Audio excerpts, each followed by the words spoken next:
యేసుప్రభు వారు మొట్టమొదటిగా బోధ ప్రారంభించినప్పుడు దేని గురించి బోధ ప్రారంభించారు?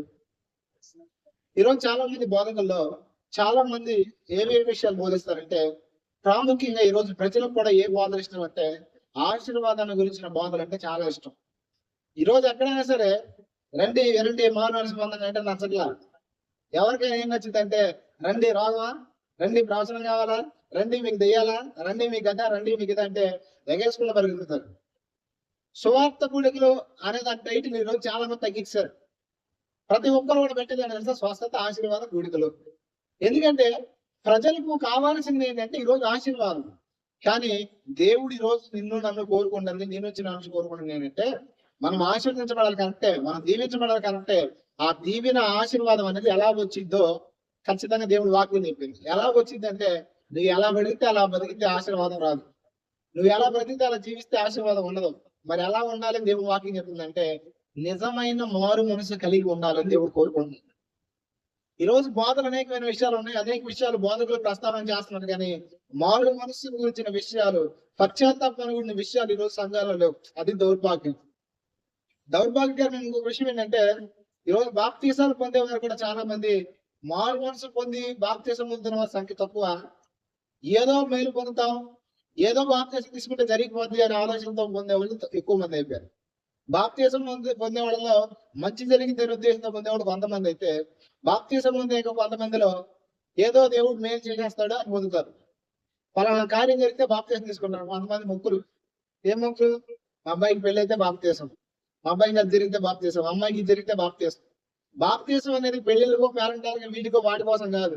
బాప్తీసం అనేది నిజమైన మారు మనసు. అంటే యేసు ప్రభువుని సొంత రక్షకుడిగా అంగీకరించి నువ్వు పేరుతో నువ్వు తెలుసుకుని నీ స్థితిని మార్చుకోవడానికి బాప్తీసం. అవునా కదా?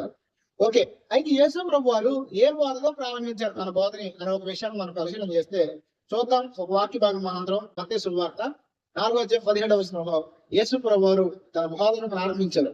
ఏమని ప్రారంభించారు చూడండి. అప్పటి నుండి యేసు పరలోక రాజ్యం సమీపించున్నది కనుక మారు మనసు పొందగానే చెప్పుచు ప్రకటించ ఆయన ఏం మొదలు పెట్టిన ఫస్ట్ బోధ ప్రకటన చేశాడా? అదే ఏం ప్రకటన చేశాడు? మారు మనసు పొందండి. మారు మనసు అంటే ఏంటి? మారు మనసు అంటే ఏంటి? మారు మనసు అంటే మారు మనసేనా? మారు ప్లస్ మనసు, మారు మనసు. మారు మనసు అంటే అర్థం ఏంటంటే మన మనస్సును మార్చుకోవడం. ఈరోజు చాలా మంది జీవితాల్లో ఎందుకు మారు మనసు కలిగి లేకుండా బ్రతుకుతున్నారంటే, ఎందుకు మనసు అనేది మారట్లేదంటే పశ్చాత్తాపం లేని వ్యక్తి మారు మనసు పొందలేడు. ఏం పొందలేడు? ఖచ్చితంగా దేవుడు నీ నుండి నా నుండి కోరుకున్నాడు. ఇక్కడ ట్రాన్స్లేషన్ లో మారు మనసు పొందండి అని మొదలు పెట్టడం ఉంది కదా. ఇంకొక ట్రాన్స్లేషన్ ఏముందంటే పశ్చాత్తాపడంగా ఉంది. అంటే నేను మొదలు పెట్టాడంటే దేవుని రాజ్యం సమీపిస్తుంది కాబట్టి మీరు పశ్చాత్తాపడండి అని చెప్పాడు. పశ్చాత్తాపం అంటే అర్థం ఏంటంటే నీ స్థితిని నువ్వు గ్రహించి నీ జీవితాన్ని మార్చుకోవడం. ఈ రోజు చాలా మంది మందిరాలకు వస్తారు కానీ వారి యొక్క స్థితిని పట్టించుకోరు, వారి యొక్క స్థితిగతుల గురించి ఆలోచించుకోరు, వారి హృదయాన్ని పరిశీలన చేసుకోరు. ఖచ్చితంగా గుర్తుపెట్టుకోండి, మీలో కనుక మీ హృదయాన్ని మీరు పరిశీలన చేసుకునే వారు ఉండకపోతే, మీరు కనుక పశ్చాత్తాపడే వారు ఉండకపోతే, ప్రతిరోజు మీ కార్యాల నిమిత్తం పశ్చాత్తాపడి దేవుడి దగ్గర మీ తప్పులు ఒప్పుకునే వారి ఉంటే, నేను ఖచ్చితంగా చెప్తున్నాను, దేవుడు మీ జీవితాల్లో తను ఇవ్వాలనుకున్నవి ఇవ్వలేడు, తను జరిగించాలనుకున్నవి జరిగించలేడు. ఎందుకు ఈ విషయం చెప్తానంటే ఖచ్చితంగా దేవుడి రాజ్యం సమీపిస్తుంది కాబట్టి మనం చేయాల్సిన పని ఏంటంటే మారు మనసు పొందాలి. దేవుడి రాజ్యం అంటే ఏంటో తర్వాత చెప్తాను. అసలు ముందు పశ్చాత్తాపం పడకపోతే జరిగే విషయాలు చెప్తా వినండి. పశ్చాత్తాపం అనేది ఈ రోజు మనుషుల్లో ఎందుకు కరువైపోతుందంటే, ఈ రోజు చాలా మందిలో పాప భీతి లేదు, దైవ భయం లేదు. ఏం లేదు? అంత్యజనాల్లో మనుషులు ఎలా తయారవుతారంటే దైవ భయం లేని వారిగా తయారవుతారు, పాప భీతి లేని వారిగా తయారవుతారు. పాప భీతి దైవ భయం ఎప్పుడు మనిషిలో నశించిందో అప్పుడు జరిగేదేమో తెలుసా? ఆటోమేటిక్ గా మనిషి పశ్చాత్తాపడలేడు. ఇదివరకు తప్పు చేస్తే మన హృదయం ఎంత తెప్పించేది, ఒకనొక స్థితిలో మనం ఒక పొరపాటు చేస్తే మన హృదయం ఎలా స్పందించేది. కానీ రాను జరుగుతుందండి తెలుసా? ఏం పర్లేదని కాంప్రమైజ్ అయిపోతున్నాం మనం. ఖచ్చితంగా గుర్తుపెట్టుకోండి, కాంప్రమైజ్ అయ్యే లైఫ్ కనుక మీరు కలిగి ఉంటే మీరు ఖచ్చితంగా మీరు పశ్చాత్తాపడలేరు, మారు మనసు పొందలేరు. మన హృదయం మనల్ని గద్దిస్తున్నప్పుడు, మన హృదయం మనల్ని దేవుని యొక్క ఆజ్ఞలకు లోబడమని గర్తిస్తున్నప్పుడు మనం గనక మన హృదయం యొక్క ఆలోచనలు తలంపుల్ని తోసేస్తే పక్కకి జరిగేది ఏంటో తెలుసా? నీ హృదయం కఠినమైపోతుంది. ఈ రోజు చాలా మంది ఇటువరకు చిన్న చిన్న తప్పులే, పొరపాటున ఒక వ్యక్తిని నోరు జారి మాట్లాడితే నొచ్చుకున్న స్వభావం దగ్గర నుంచి ఈ రోజు ఒక వ్యక్తిని బూతులు తిట్టినా, ఒక వ్యక్తిని తిట్టినా, ఒక వ్యక్తిని కొట్టినా కూడా పశ్చాత్తాపం లేని స్వభావం కలిగి ఉన్నారు చాలా మంది. ఈ రోజు వాస్తవానికి వచ్చేది మందిరానికే, అనుసరించేది వాక్యాన్ని అనే భ్రమలో బ్రతుకుతూ ఏం జరుగుతుందంటే ఆటోమేటిక్ గా వారి హృదయాన్ని దేవుడి నుంచి తొలగించుకుని మత సంబంధమైన ఆచారాల వైపు ప్రజలు పోతున్నారు. మతానికి మార్గానికి ఉన్న తేడా ఏంటంటే మతం మనిషిని ఎప్పుడూ కూడా నిజమైన మార్గం వైపు నడిపించదు. మతం మనిషిని ఏం చేస్తుంది తెలుసా? ఒక భ్రమణ కలుగ చేస్తుంది. ఏం కలుగ చేస్తుంది? మతం మనిషిని భక్తి అనే ముసుగులో నడిపిస్తుంది. ఈ రోజు నువ్వు భక్తి అనే ముసుగేసుకుని నీ జీవితాన్ని కనుక మార్చకపోతే నువ్వు మతంలో ఉన్నావు కానీ మార్గం లేవు. అయితే నేను ఖచ్చితంగా చెప్తున్నా, మతం మనిషిని పరలోకానికి తీసుకెళ్ళదు. ఎక్కడ తీసుకెళ్ళదు? ఖచ్చితంగా దేవుడు నీ నుంచి నా నుంచి కోరుకుంటుంది ఏంటంటే దేవుడు చూస్తున్నాడనే దైవ భయం నీలో ఉందా లేదా నువ్వు పరిశీలన చేసుకోలేదు. రాదు. దేవుడు నిన్ను చూస్తున్నాడనే స్పృహ నీలో ఉంటే, దేవుడు నిన్ను చూస్తున్నాడనే ఆలోచన నీలో ఉంటే నువ్వేం చేయవు తెలుసా? పనికి మాని పనులు చేయవు. ఏం చేయవు? యోసేపు జీవితంలో యోసేపు యవనస్తుడు కాదంటారా? యోసేపు కోరికలు ఏమంటారు? కోరికలు ఉండడం అంటారా? మనిషిగా పుట్టిన ప్రతి ఒక్కరి కోరికలు ఉంటాయి. యోసేపు తర్వాత పెళ్లి అయింది, పిల్లలు కూడా పుట్టారు. ఆ కోరికలు గుర్రాన్ని యోసేపు జీవితం ఎందుకు పరిగెత్తరా? ఈరోజు చాలా మంది మారు మనసు పొందారు, బాప్తిసం పొందారు, కానీ కోరికలు గుర్రాలే పరిగెడతా ఉంటాయి. అప్పుడు జరిగేదని తెలుసా? ఆ గుర్రాలే మేము ఈడ్చుకుని పోతాయి. ఎక్కడికే? నరకానికే కాదు, నాశనానికి కూడా. నరకం అనేది చచ్చిన తర్వాత అది పక్కన పెడితే భూమి మీదే మనిషి అనుభవించేటట్లు చేస్తుంది కోరికలు అనేవి. ఖచ్చితంగా దేవుడు రోజు నీ నుంచి కోరుకునేది ఏంటంటే యోసేపు దేవుడు చూస్తున్నాడనే దైవ భయం కలిగి తన కోరికలను దేవుని ఆధీనానికి అప్పగించుకున్నాడు. తన కోరికలను తన ఇచ్చను జరిగించుకోవాలా. ఈ రోజు అనేక మంది వారికి ఇచ్చగలంగానే, వారికి చెయ్యాలనిపించగానే దాన్ని మేము చేసేంతమే, చెయ్యాలనిపించగానే పరిగెత్తడమే. ఖచ్చితంగా దేవుడు ఏం చేస్తాడు తెలుసా? నాశనాన్ని కలగజేస్తాడు. వారికి ఏం కలగజేస్తాడు? ఎవరినైతే పశ్చాత్తాపం ఉండదో, ఎవరినైతే పశ్చాత్తాపం పడదో వారి జీవితంలో ఏం కలిగితే యేసు ప్రభువు జీవితంలో ఒకసారి మనం చూద్దాం. లూకాసు వార్త 13:3. మీరు మారు మనసు పొందని ఎడల మీరందరూ అలాగే నశింతురు. మారు మనసు పొందకపోతే ఏం జరుగుతుందంట? నశిస్తారు. ఈరోజు మీకు ఒక విషయం చెప్పనా? చాలా సార్లు దేవుడు మన జీవితాల్లో నాశనాన్ని కలగజేయడానికి, చాలా సార్లు దేవుడు మన జీవితాల్లో మనల్ని శ్రమలకు అప్పచెప్పడానికి ప్రధానమైన కారణం ఏంటంటే మనకు తెలియకుండానే మనలో దైవభక్తి నశించడం. దేవుడు తను ఏర్పరచుకున్న ప్రజలను ఎప్పుడూ కూడా విడిచిపెట్టడు. మనం వదిలేస్తాం, కానీ దేవుడు ఏం చేస్తాడు తెలుసా? ఎలా అయినా సరే మిమ్మల్ని తీసుకురావాలని ఆయన తెలుసు. ఎలా మీరు ఆయన స్తుతింపజేయాలో, ఎలా మీరు ఆయన దగ్గరకు వస్తారో, ఎలా మిమ్మల్ని లోబడేట్టు చేయాలో ఆయన తెలుసు. కాబట్టి దేవుడు ఏం చేస్తాడు తెలుసా? ఖచ్చితంగా శిక్షాదండనాన్ని విధిస్తాడు. ఎందుకు శిక్షాదండనాన్ని విధిస్తాడంటే నువ్వు నాశనం అవడానికి కాదు, నువ్వు మారు మనసు పొందడానికి. దేవుడు నీకు అనేకమైన సార్లు శ్రమల ద్వారా, వాక్యం ద్వారా, దైవజనుల ద్వారా, ఇతరుల ద్వారా హెచ్చరించుకున్నా నీ జీవితాన్ని కనుక మార్చుకోకపోతే జరిగేది ఏంటంటే నాశనం నీకు కలిగింది. ఏం కలిగింది? అసలు కొంతమంది విచిత్రం, చేసే పనికి మాలిన సరే హృదయం ఏమి కనిపించదు, ప్రశాంతం బతికేస్తా ఉంటారు. తప్పు చేసినప్పుడు మనలో కనుక పశ్చాత్తాప భావం కలగకపోతే, అరే నేను తప్పు చేశాననే ఫీలింగ్ నీలో లేకపోతే నీ అడుగులు నాశనం అయిపోయి. ఎందుకో చెప్పనా? ఎన్నిసార్లు గద్దించినాను, మాటి మాటికి గద్దించిన లోపడిన వాడు మరీ తిరుగు లేకుండా హఠాత్తుగా నాశనం అవుతాడు అన్న. అది నేను ఎవరి వాక్యం ఉంది. అంటే తిరుగు లేకుండా వ్యక్తి ఎప్పుడు నాశనం అవుతాడంటే ఎన్నిసార్లు గద్దించినా కూడా బెన్నోడు. ఈ రోజు మనకి ఏం కావాలో తెలుసా? మన సుఖాలు మనకు కావాలా? ఏం కావాలా? మన ఇష్టాలు మనం నెరవేర్చుకోవాలా, మన ఆలోచనలు మనం నెరవేర్చుకోవాలా. నీ ఆలోచనలు, నీ ఆశలను నేను ఎక్కడ తీసుకెళ్తాయి అంటే తిరుగులేని నాశనానికి తీసుకెళ్తాయి. నీ పశ్చాత్తాపం నేను హృదయం ఎక్కడ తీసుకెళ్తాయి అంటే ఖచ్చితంగా నిన్ను బలహీనుని చేసి ఈడ్చుకొని నాశనం అయిపోయి తీసుకెళ్తాయి. మీకు ఉదాహరణ చెప్తాను. సంసోను మనందరం తెలుసు కదా. సంసోను ఎంత ప్రత్యేకమైన జీవితం, ప్రత్యేకంగా దేవుడు సంసోన్ని ఏర్పరచుకున్నాడు. సంసోను జన్మం అందరి జీవితాలాగా కాదు. సంసోను దేవుడు ఒక ప్రత్యేకమైన వ్యక్తిగా పుట్టించాడు. సంసోను అంత బలం ప్రపంచం ఎవరికి లేదు. ఎందుకంటే సంసోను బలానికి పరిమితి లేదు. దేవుడు సంసోనికి అంత బలాన్ని ఇచ్చాడు. సింహాన్ని గొర్రెపిల్లని తీసేసాడంట. ఆ గొర్రెపిల్ల కాదు అసలు. మనం కొంతమంది అయితే చిన్న ప్యాకెట్లు కూడా చెప్పలేరు. అవునా కదా? ఒక అత్యాయంగా మొన్న చేపలు అడిగితే చేపలు ఒక్క జరిగేట్లు అక్కడికి నేను ఓన్లీ చెప్పగానే షాకు ఏంటి తమ్ముడు మళ్ళీ చెప్పేసామన్నాను. అంటే చిన్న చిన్న వాటిని చెప్పడానికి మనకు బలం లేదు. కానీ సంసోను ఎంత ఎంత సింహాన్ని అక్కడ రాసిన కొదమ సింహం. కొదమ సింహం అంటే ఏంటో తెలుసా? కొదమ సింహానికి మామూలు సింహానికి తేడా ఉంది. ఏంటది? ఏమో కొదమాన్ని పెడితే సింహానికి కొదమ మధ్య తేడా వచ్చిందంట. కొదమ సింహం అంటే ఏంటంటే వయసులో బలం మీద ఉన్న సింహం. అంతటి సింహాన్ని సైతం గుర్రెపిల్లని చేసినాడు, గెలిచాడు సంసోన్. సంసోనికి దేవుడు అంత బలాన్ని ఇచ్చాడు. సంసోన్ తిక్కలోడు కాదు. బలం ఉందంటే బలంతో పాటు జ్ఞానం కూడా దేవుడు ఇచ్చాడు. శత్రువుని జయించగలిగిన ధైర్యాన్ని సంసోనికి ఇచ్చాడు. భయం అంటే తెలియని వ్యక్తి సంసోను. బలహీనత అంటే తెలియని వ్యక్తి సంసోను. ఇలాంటి సంసోను జీవితంలో పశ్చాత్తాపం లేదు. ఎందుకో చెప్పనా? తన బలాన్ని బట్టి, తన ఉన్నదాన్ని బట్టి ఖచ్చితంగా తను లోకాన్ని తన జీవితాన్ని అప్పగించుకున్నాడు. అక్కడ స్పష్టంగా చూడండి, సంసోన్ చేసిన పని ఏంటంటే వేశ్యకు తన జీవితాన్ని ఇచ్చాడు. దేనికి? ఎవరికి ఇచ్చాడు? ఒక అమ్మాయిని ప్రేమిస్తాడు, తర్వాత వేశ్యకు తన జీవితాన్ని ఇస్తాడు. అంత బలాఢ్యుడు ఎందుకు వేశ్య దగ్గరికి వెళ్ళాడు? దేవుడి చేత వాడబడుతున్న వ్యక్తి, దేవుని ఆత్మను కలిగిన వ్యక్తి ఎందుకు వెళ్ళాడంటే తన కోరికలను తను అదుపు చేసుకోవాలి. ఒకటి. రెండోది ఏంటో తెలుసా? తన జీవితంలో తను చేసిన పని ఏంటంటే పశ్చాత్తాపడదు. ఏం పడ్డా? ఒక విషయం చెప్తాను. కొంతమంది కొన్నిసార్లు మిస్టేక్ గా పొరపాటు చేస్తుంటారు. ఎంత బలవంతులకైనా కొన్ని బలహీనమైన క్షణాలు ఉంటాయి. ఆ బలహీనమైన క్షణాల్లో కొన్నిసార్లు తెలిసి జరుగుతుంది, కొన్నిసార్లు తెలియ జరుగుతుంది.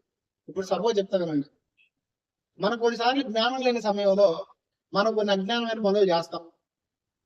కొన్నిసార్లు మనలో ఉన్న అహంకారం ఏం చేస్తుంటే మనల్ని కళ్ళు మూసుకునేది చేస్తుంది. ఏం చేస్తుంది? అరే విచిత్రం, చాలా మంది చూసారు కదా బైబిల్లో. దావీదు కూడా అంతే. ఎంత సున్నితమైన హృదయం కలిగినోడు, ఎంత అజ్ఞానమైన పని చేస్తుంది చూడండి. చేసిన తర్వాత మన జీవితంలో పశ్చాత్తాపం వెనక కలగకపోతే జరిగేది ఏంటంటే ఇక పాపంలో కంటిన్యూ అయిపోతాం. మనం ఏమవుతాం? ఒక్కసారి మురికి నీ జీవితం అంటిన తర్వాత దాని కనుక పడుకోకపోతే జరిగేదని చెప్పనా? ఆటోమేటిక్ గా ఇంకా నువ్వు మురికిలోకి వెళ్ళిపోతావు. ఎక్కడికి వెళ్తావు? మీకు అర్థమైన క్వశ్చన్ చెప్తాను. మనం చెప్పినట్టు మీరు తెల్లటి బట్టలు వేసుకొచ్చారు అనుకోండి, కుర్చీలో కూర్చోవాలనుకోండి, మంచిగా ఉందా దుమ్ముగా ఉందా చూసుకొని కూర్చుంటారు. అవునా? పొలం వెళ్తారు. పొలం వెళ్ళిన తర్వాత నాటేయడానికి వెళ్తారు కదా, బట్టలన్నీ ఏమవుతాయి? గట్ల మీద కూర్చుంటారు. కూర్చోరా? అవసరమైతే బురదలాగా కూర్చుంటారు. బురదలాంటి మరీ బురదలో కూర్చోలే, గట్ల మీద కూర్చుంటారు. అదే తెల్ల బట్టలు వేసుకెళ్ళి గట్ల మీద కూర్చోగలరా? ఎందుకు కూర్చోలేరు? ఎందుకు కూర్చోలేరంటే తెల్ల వస్త్రాలకు మురికైందండి. మరి మురికైన వస్త్రాలు ఎందుకు కూర్చుంటారంటే ఆల్రెడీ మురికైందని. పాపంలో ఉన్న వారి జీవితం కూడా అంతే. ఆయన పాపం ఉన్నాగా ఏం పర్లేదు, ఎంతేలా కంటిన్యూ అయిపోయి ఏదో ఒక రోజు పశ్చాత్తాపడదాం అనుకుంటారు. కానీ మీకు విషయం చెప్పనా? ఎవరి జీవితాలకి పశ్చాత్తాపం ఉండదో, ఎవరైతే వారి జీవితాల స్థితిగతుల్ని మొక్కలో ఉండగానే పాపాన్ని త్రుంచివేయరో, వారి జీవితంలో జరిగేది ఏంటంటే వారి జీవితంలో వారికి ఉన్న సర్వస్వాన్ని కోల్పోతారు. సంసోను అంత బలవంతుడైంది, అంత బలాఢ్యుడైంది, తన జీవితాన్ని దేవుడికి వల్ల మరి ఎవరి చేత వాడబడుతున్నాడు? దేవుడి చేత వాడబడుతున్నాడు. అవునా కదా? దేవుడి చేత వాడబడుతున్నాడు కదా? దేవుడు వాడుకుంటున్నాడా లేదా? ఈరోజు చాలా మంది ఏమవుతా తెలుసా? దేవుడు ఆశీర్వదిస్తున్నాడా లేదా? నేను ఎట్లా ఉన్నా దేవుడు కనికరిస్తున్నాడా లేదా? పర్లేదు, ఎట్లా ఉన్నా సరే దేవుడు నన్ను ప్రేమిస్తాడులే, ఎట్లా ఉన్నా దేవుడు నన్ను క్షమిస్తాడులే, ఎట్లా ఉన్నా దేవుడు నన్ను అంగీకరిస్తాడని చాలా మంది విడిచిపెట్టవలసింది కూడా విడిచిపెట్టకుండా తిరుగుతూ ఉంటారు. అయితే నేను ఒక విషయం చెప్పనా? దేవుడిని ఆశీర్వదిస్తాడని భ్రమలో నువ్వు బ్రతుకుతున్నావేమో, నాకు అన్ని బాగా జరుగుతున్నాయని అనుకున్నావేమో, హఠాత్తుగా నీ జీవితంలో నాశనం అవుతుంది. హఠాత్తుగా నీ గుణాన్ని కోల్పోతావు. కారణం ఏంటి చెప్పనా? నీలో పశ్చాత్తాపమైన మనసు లేదు. ఏ మనసు లేదు? పశ్చాత్తాపం లేని మనసు సంసోను కలిగి ఉన్నాడు. కాబట్టి జరిగింది ఏంటంటే సంసోను జీవితంలో ఎంత బలాఢ్యుడు, తన బలాన్ని కోల్పోయాడు, కళ్ళని కోల్పోయాడు, యవ్వన ప్రాణాన్ని మరణాన్ని పొందాడు. నువ్వు ఒకవేళ దేవుని సన్నిధిలో ప్రార్థన చేస్తున్నాను గొప్పగా ఫీల్ అవుతున్నావేమో, ఒకవేళ అంత భక్తి పోయిన ప్రపంచంలో లేరనుకుంటావేమో, నువ్వు విడిచిపెట్టవలసిన వాటిలో పశ్చాత్తాపడి మారు మనసు పొందకపోతే జరిగేది ఏంటంటే ఖచ్చితంగా సంసోను జీవితంలో కలిగింది నీకు కూడా కలిగింది. దేవుడు వాక్యం ఆశీర్వాదం మాత్రమే కాదు, హెచ్చరికలు కూడా ఉన్నాయి. ప్రతి ఆశీర్వాదం వెనకాల దాగుందంటే తెలుసా? మారు మనస్సు. ఏ మనసు? నువ్వు మొట్టమొదటి మారు మనసు పొందకపోతే, నీ జీవితంలో పాపాన్ని గురించిన భయమే లేకపోతే నీకు నువ్వేం చేస్తావు? భక్తి. కొంతమంది అనుకుంటారు నేను బాప్తిజం తీసుకోవాలి, పనికి మంచి పనులు చేసేయచ్చు, తర్వాత బాప్తిజం తీసుకొచ్చాను. నేను ఒక విషయం చెప్పనా? నువ్వు బాప్తిజం పొందినా పొందకపోయినా ఖచ్చితంగా పాపం అనేది నిన్ను పట్టి లాక్కెళ్ళింది ఎక్కడికైనా. ఏం చేసింది? నీకు మాట చెబుతాను. పాపము చేయి ప్రతి వాడు పాపమునకు బాప్తిజం పొందినాడు. పాపం చేస్తే దాసుడు అవుతున్నాడా? అవునా? ఎందుకు అవడం? యేసు ప్రభువు ఎవడు పాపం చేస్తున్నాడు పాపాన్ని దాసుడు అని చెప్పాడు. బాప్తిజం చేసి పడిపోయిన చెడిపోయినా లేరా? బాప్తిజం దేవుడు నీకు ఎందుకు అనుగ్రహించాడు తెలుసా? నీ జీవితాన్ని స్థితిగతులను మార్చుకోవడానికి, నువ్వు ఇంకా బాప్తిసం పొంది నీ బ్రతుకును మార్చుకోపోతే, ఇంకా నువ్వు బాప్తిసం పొంది నీ లోకంలో ఉన్నప్పుడు ఏ ఎంజాయ్మెంట్ నువ్వు కోరుకున్నావో, లోకంలో ఉన్నప్పుడు ఏ ఆలోచనలు ఏ ఆశలు నువ్వు కోరుకున్నావో, ఆ ఆశలని మరలా నువ్వు కోరుకుంటే నేను చెప్తున్నాను, ఖచ్చితంగా నీ జీవితంలో ఏమొచ్చింది? నేను చెప్పలేదు, మీరే చదువుతారు. అర్థమైందంటే మొట్టమొదటి దేవుని రాజ్యం సమీపించిన దగ్గర మీరేం చేయాలి? మారు మనసు పొందాలి. మారు మనసు అంటే ఏంటి? పశ్చాత్తాపం. ఈరోజు చాలా మంది చేసే పని ఏంటంటే, ఇక్కడ పనిమాల పని చేసి ఇక్కడికి వచ్చేసి దేవా నన్ను క్షమించిన ఆయన అంటారు. దేవుడు క్షమించడా? క్షమిస్తాడు. కానీ నేను విషయం చెప్పనా, నువ్వు చేసిన దానికి మాత్రం ప్రతిఫలం నువ్వు అనుభవించాల్సింది. ఎందుకంటే ఎరిగి చేసావు కాబట్టి. ఇప్పుడు మీకు అర్థంగా నాకు విషయం చెప్తాను. చాలా మంది చేసే పని ఏంటంటే, నేను మీ ఇంటికి వచ్చాను. మీ ఇంటికి వచ్చిన తర్వాత గాజు గ్లాసులు ఉన్నాయి మీ ఇంట్లో 10. ఒక గ్లాస్ తీసి కింద పడేసాను. సారీ అన్నాను. మీరేం చెప్తారు? సరేలే ఒక గ్లాస్ పగిలిందన్న. సారీ చెప్పి మళ్ళీ ఇంకో గ్లాస్ తీసి మళ్ళీ పడేసాను. అట్లా 10 గ్లాసులు పడేసాను. మీరేమనుకుంటారు? ఒక గ్లాస్ కోరుకుంటారు, 2 గ్లాస్ కోరుకుంటారు, 3వ గ్లాస్కి ఆ అబ్బాయి బాబు ఏం పద్దాన్ని సారీ చెప్పి ఎన్ని పనులు కొడుతున్నాం అంటారు. అవునా కదా? మరి ఈ రోజు దేవుడి దగ్గరికి వచ్చే అవకాశం ఉందని చెప్పేసి పనులు సారీ అంటే అసలు అంత విచిత్రమైన విషయం ఏంటంటే, పాపం అనేది పాము లాంటిది. చాలా మంది దాని దగ్గరికి కదిలించి దేవా సారీ అని చెప్తారు. అదేం చేసింది తెలుసా? ఖచ్చితంగా ఒకే ఒక ఏటేసింది, పడిపోతాం అంతే. నీ జీవితంలో దేవుడు నేను కోరుకునేది ఏంటంటే, నువ్వు నేను పాపాన్ని విడిచిపెట్టే వరకు ఉండాలి. ఎందుకంటే ఆయన మనల్ని పిలిచాడు. ఎవరు పిలిచారు? ఎక్కడి నుంచి పిలిచాడు? లోకంలో పాపంలో శాపంలో మనం బ్రతుకుతున్నప్పుడు, మన బ్రతుకుని అందరూ చేదరించుకున్నప్పుడు, ఈ జీవితం ఏమీ లేదురా బాబు, అసలు ఈ బ్రతికే మానన్నప్పుడు దేవుడు మనం పిలిచాడు ఆ స్థితిలో నుంచి. నన్ను అయితే ఎట్లా బతుకుతాడు బాబు అనేవాళ్ళు అందరూ. ప్రతి ఒక్కడో ఈ తిక్కలో ప్రపంచంలో లేడనేవాళ్ళు. కానీ దేవుడు నన్ను ఆ స్థితిలో నుంచి పిలిచాడు. నిన్ను కూడా అనేకమైన స్థితిలో నుంచి పిలిచాడు. నిన్ను కూడా లోకంలో పాపంలో బ్రతుకుతున్నప్పుడు పిలిచాడు. ఎక్కడికి పిలిచాడు? మరలా నిన్ను ఏ లోకం నుంచి పిలిచాడో నువ్వు మరలా అదే లోకంలోకి వెళ్ళడానికి పిలిచాడా? కుక్క తన వాంతికి తిరిగినట్లుగా మనం తిరగకూడదు. ఏం చేయకూడదు? కుక్క అంట ఏం చేసిందంట? తన వాంతిని. మరి ఈరోజు దేన్ని విడిచిపెట్టారు?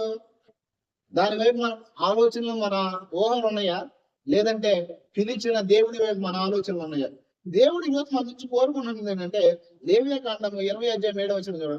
అక్కడ స్పష్టంగా రాసింది, మిమ్మల్ని మీరు పరిశుద్ధపరచుకుని పరిశుద్ధులై ఉండి నేను దేవుడిని యెహోవా. దేవుడు నా నుండి కోరుకుంటుంది ఏంటంటే, మనల్ని మనం పరిశుద్ధపరచుకోవాలి. మనల్ని మనం పరిశుద్ధపరచుకోవడం సాధ్యమైందా? చెప్పండి.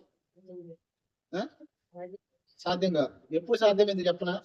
నువ్వు పరిశుద్ధుడిగా మార్చబడాలన్న ఆలోచన నీలో ఉంటే సాధ్యమే. చాలా మంది ఇక్కడికి వచ్చి ప్రార్థన చేస్తారు ఏంటంటే, వ్యసనాలు మానుకోవాలి, వ్యసనాలు మానేటట్టు ప్రార్థన చేయండి అని అడుగుతారు. ఒక విషయం ఏంటంటే, దేవుడు సమస్త బంధకాలను తెంచగలడు. అది పాప బంధకాలను తెంచగలడు, అనారోగ్యమైన బంధకాలను తెంచగలడు, తర్వాత శాపం అనే కాడిని దేవుడు వెనకొట్టగలడు, వ్యసనాల నుంచి దేవుడు విడిపించగలడు. అయితే దేవుడు ఎప్పుడు విడిపిస్తాడంటే, నువ్వు నీ ఎంజాయ్మెంట్ చేసుకుంటా, నువ్వు నీ ఇష్టమైనట్టు తిరుగుతా, విడిపించుకో నేను తిరుగుతానంటే దేవుడు చేయడు. నీలో మారాలి, మారు మనసు పొందాలి, దీని నుంచి నేను విడుదల పొందాలనే ఆలోచన ఉంటే దేవుడు ఏం చేస్తాడు తెలుసా? ఒక అడుగుని వేసి 7 అడుగులు ఆయన నడిపిస్తాడు. నీ ప్రయత్నాలు ఏమి లేకుండా దేవుడు ఖచ్చితంగా నేను విడిపించడం. నేను చెప్తున్నా, చాలా మంది చేసే పని ఏంటంటే, దేవుడు మెక్కువ చేస్తారు, అన్ని చేసేయని చేసేయన్ని ఇది చేసేసి, ఏం కాదులే దేవుడు చూసుకుంటాడు, దేవుడు చిత్తం వింటేనేమో, దేవుడు చిత్తమైన మారుస్తాడేమో, ఇలా చెప్పేవాళ్ళని నేను ఎంతో మందిని చూసా. ఆఖరికి చచ్చి నాకని పోయారు. 3 మందిని చూసాను నేను. దేవుడు మారుస్తాడంట, టైం వచ్చిందంట. ఇంకెప్పుడు మారేది? పోయినాక మారేది. బ్రతుకు మార్చుకునేది ఇక్కడ. చచ్చిపోయిన తర్వాత మారు మనసు పొందుతామన్న అవకాశం లేదు. ఎందుకు దేవుడు ఇంత బాధ ఇక్కడ చేస్తున్నాడంటే, ఎందుకు అనేక మంది దైవజనుల ద్వారా మాట్లాడుతున్నాడంటే, కారణం ఒకటే, భూమి మీద మాత్రమే మారు మనసు పొందే అవకాశం ఉంది. మారు మనసు అంటే యేసు ప్రభువుని అంగీకరించడం మాత్రమే కాదు. మారు మనసు అంటే ఏంటంటే, నీ జీవితంలో నువ్వు కలిగి ఉన్న వాటిని విడిచిపెట్టి నీ జీవితాన్ని మార్చుకోవడమే నిజమైన మారు మనసు. హల్లెలూయా. సరే, మళ్ళీ ఒకసారి యేసు ప్రభు వారు మొట్టమొదటిగా ప్రకటించిన మాట మళ్ళీ చదువుదాం. ఏమని యేసు ప్రభు వాక్యం ప్రారంభించారు? 4:15. పరలోక రాజ్యం సమీపించినది కనుక మారు మనసు పొందుదని చెప్పాడు. సరే, ఒకటి మారు మనసు పొందకపోతే జరిగేది ఏంటంటే, నాశనం మనం కలిగింది. రెండోది ఏంటంటే, మారు మనసు పొందకపోతే జరిగే విషయం ఏంటో మత్తయి సువార్త 3వ అధ్యాయంలో స్పష్టంగా రాసింది చూడు. ఇక్కడ కొంతమంది వ్యక్తులు బాప్తిసం పొందడానికి వచ్చారు. మత్తయి సువార్త 3వ అధ్యాయం 6వ వచనం నుంచి కొన్ని వచనాలు ధ్యానం చేసుకుంటాం. మత్తయి సువార్త 3వ అధ్యాయం 6వ వచనం నుంచి తమ పాపములను ఒప్పుకొని యోర్దాను నదిలో అతని చేత బాప్తిసం పొందిరి. అతడు పరిసయ్యులలోను పొందుచుండిరి. అతడు పరిసయ్యులలోను సద్దూకయ్యులలోను సద్దుకయ్యులలోను అనేకులు బాప్తిసం పొందుట చూచి సర్ప సంతానమా రాబో ఉగ్రతను తప్పించుకొనుటకు మీరు బుద్ధి చెప్పు వాడెవడు మారు మనసు తగిన ఫలము పొందుడి. ఫలము ఫలించుడి. చూడండి, ఇక్కడ యోహాను స్పష్టంగా ఏం చెప్తానంటే, కొంతమంది బాప్తిసం పొందడానికి వచ్చారు యోహాన్ దగ్గర. ఎందుకు వచ్చారంటే ఉగ్రత నుండి తప్పించబడ్డారు. దేని నుంచి వచ్చారు? ఈరోజు చాలా మంది మందిరాలకు వచ్చే వాళ్ళలో 2 టైప్లు ఉంటారు. చెప్పాను చాలాసార్లు మీకు. ఒకటి, ఎలా పోతే దేవుడు ఎలా చేస్తాడని భయంతో వచ్చేవాడు. 2, దేవుడిని ప్రేమించి వచ్చేవాళ్ళు. మాక్సిమం చాలా మంది మతంలో బ్రతికే వాళ్ళు భయపడతారు దేవుడికి. ఆదివారం వెళ్ళకపోతే కలిసి రాదని కొందరు, ఆదివారం వెళ్ళకపోతే దేవుడు ఎలా చేస్తాడని కొందరు. దీన్ని ఏమంటారంటే మతం అంటారు. ఏమంటారు? నిజంగా నువ్వు మతస్థుడు ఉంటే నువ్వేం చేస్తావంటే భయపడతావు, మందిరానికి రావడానికి భయంతో వస్తావు. కానీ నిజంగా నువ్వు దేవుడిని ప్రేమించే వ్యక్తిగా ఉంటే నువ్వు భయపడి రావు, దేవుడిని ప్రేమించి వస్తావు. ఎలా వస్తావు? దేవుడు కోరుకున్నది ఏంటంటే నువ్వు మతంలో ఉండాలని కాదు, మార్గంలోకి రావాలి. అంటే నువ్వు ప్రేమించి దేవుడి దగ్గరికి రావాలి. వీరు వచ్చారు, బాప్తిసం పొందారు. కానీ ఎందుకు పొందారు తెలుసా? వారి జీవితాన్ని, వారి స్థితిగతిని, వారి రక్తరంగాన్ని మార్చుకోవడానికి కాదు. ఎందుకు మార్పు పొందారు? ఎందుకు బాప్తిసం పొందారు? ఉగ్రం తప్పించుకోవడానికి. ఖచ్చితంగా గుర్తుపెట్టుకోండి, మనం మారు మనసు పొందిన వాళ్ళం, బాప్తిసం పొందిన వాళ్ళం. బాప్తిసం పొంది మారు మనసు పొందిన తర్వాత చేయాల్సిన పని ఏంటి తెలుసా? మారు మనసుకు తగిన ఫలాన్ని ఫలించాలి. అక్కడ అదే ఉంది చూడండి, 7వ వచనం లాస్ట్. మారు మనసుకు తగిన ఫలము ఫలించండి. ఏం చేయాలంటే మారు మనసు తగిన ఫలము ఫలించడం అంటే ఏంటి? మారు మనసు తగిన ఫలాన్ని ఫలించడం అంటే ఏంటి అర్థం? ఏంటంటే అర్థం, మీరు మారు మనసు పొందితే మీరు పొందిన మారు మనసుకు తగిన ప్రతిఫలాన్ని ఎదుటి వ్యక్తులు, సమాజం, నీ కుటుంబం చూడాలి. అంటే నీ బ్రతుకులోని ఒక మార్పుని చూడాలి. చాలా మంది కొన్ని విషయాలను మారుతారు, కొన్ని విషయాలనే జీవితాన్ని మార్చుకుంటారు, అన్ని విషయాలు మార్చుకోరు. కానీ దేవుడు ఈ రోజు నేను నన్ను కోరుకున్నది ఏంటంటే సమస్త విషయంలో మనం మారు మనసు కలిగి ఉండాలని దేవుడు కోరుకుంటారు. నీ జీవితం, నీ స్థితిగతులు, నీ అంతరంగాలు కొన్ని విషయాలే కాదు, దేవుడు ఏ విషయాల్ని నీలో ఉండకూడదు అనుకుంటున్నాడో దేవుడు వాక్యం స్పష్టంగా రాయబడిందని యోహాను సువార్త 15వ అధ్యాయంలో, ఫలించు ప్రతి తీగ మరి ఎక్కువగా ఫలించినట్లు దానిలో పనికిరాని తీగలను దేవుడు ఏం చేస్తాడంట? తీసి పారేస్తున్నాడు. ఈ రోజు ఎన్నోసార్లు దేవుడి శ్రమలు ఎందుకు ఎత్తున్నాడు తెలుసా నీకు? దరిద్రం ఎందుకు ఎత్తున్నాడు చెప్పనా? ఎందుకు నీ జీవితంలో నరకమే పడుతుందో తెలుసా నువ్వు? కారణం ఏంటంటే నీలో పనికిరాని తీగలు దేవుడు తీసేయాలనుకుంటాడు. కానీ ఈరోజు చాలా మంది దేవుడికి సహకరించరు. చేసే పని అంటే కొంతమంది ఉండేయాలి. నేత్రాశ, శరీరాశ, జీవగుణము, ఇవన్నీ మనకు కావాలని మనం ఏం చేస్తాం? కోరుకుంటాం. నేత్రాశ అంటే ఏంటి? కళ్ళతో చూసి ప్రతిదీ కావాలనుకుంటున్నా. ఇప్పుడు బట్టలు చూసారు, మంచి కొనుక్కోవాలంటారు. నేత్రాశ అంటే అయిద్దా? ఎట్ట అయింది? ఇప్పుడు నాకు ఇది నచ్చింది, నేను కొనుక్కున్నది నేత్రాశ. ఫోన్ నచ్చింది కొనుక్కోవాలి నేత్రాశ. నేత్రాశ ఏంటో చెప్పనా? చెప్తా వినండి. సొలొమోను కలిగింది నేత్రాశ. సొలొమోను ఏమంటాడంటే నా కంటికి కనపడిందని నేను కావాలి లేదండి. ఏ విషయంలో అన్నాడు? ఆ విషయం సొలొమోను 1000 మందిని చేసుకున్నాడు. ఎంతమందిని? 1000 మందిలో ఈ అమ్మాయి నచ్చిందనుకో, ఇరాన్ అంట పెళ్లి చేసుకోవడానికి. ఎందుకంటే నేత్రానికి ఇష్టమైందని చేశాడు. ఈరోజు చాలా మందికి కళ్ళకు కొన్ని ఇష్టం అవుతాయి. ఎగ్జాంపుల్ చెప్తానండి, సీరియల్స్ కళ్ళతో చూస్తారా, ముక్కులు చూస్తారా మీరు? చెప్పండి. సినిమాలు, నేత్ర ఆశ. ఏ ఆశ? కొంతమంది మన ఇంటికి వెళ్తే సినిమా అవుతుంది ఇంట్లో, విచిత్రం. ఏ ఆశ? మీకు విషయం చెప్పనా, నాకు కూడా అనేకమైన నేత్రాశలు ఉన్నాయి. కానీ అవన్నీ విడిచిపెట్టుకోవడానికి కారణం ఏంటంటే ఒకటే, మారు మనసు పొందిన ప్రతిఫలాన్ని నేను చూపించాలి. ఎవరికి చూపించాలంటే నీ మారు మనసు దాని ప్రతిఫలం ప్రజలకు చూపించాలి. దేవుడు చూస్తున్నాడు, ఆయన కూడా చూపించాలి. నేత్రాశ అంటే కళ్ళకు కావాల్సింది. కొంతమంది నీలి చిత్రాలు చూస్తూ ఉంటారు, పోర్నోగ్రఫీ, బూతు బొమ్మలు. ఎందుకంటే కళ్ళు కోరుకుంటాయి. ఏం కోరుకుంటాయి? కొంతమంది ఉంటారు.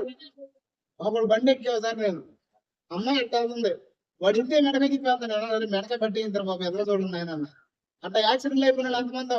మన ఆడవాళ్ళ సంగతి నాకు తెలియదు కానీ మగవాళ్ళ సంగతి మాత్రం కొంతమంది చూశారు.